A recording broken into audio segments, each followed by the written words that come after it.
how biochar was created.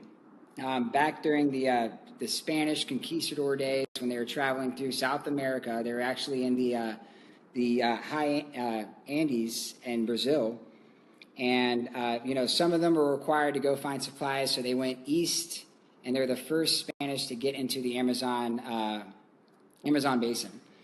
And this monk, his name was Father Carvajal, who wrote a book about the Amazon. He talked about this ancient civilization that was in the rainforest that was massive, and he wrote a book about it, or he journaled about it. 150 years later, people came back. They couldn't find this civilization, so they were just like, whatever.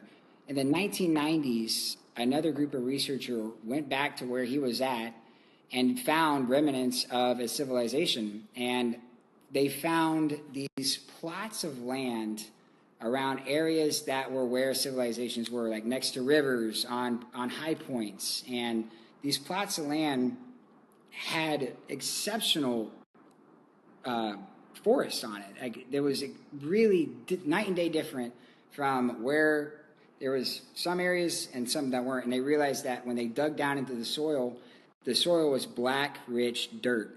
And they did tests, and that was where they found this carbon called biochar. So back in the day, whenever they were burning stuff, they would use that ash, and tens of thousands of acres, they would apply this ash.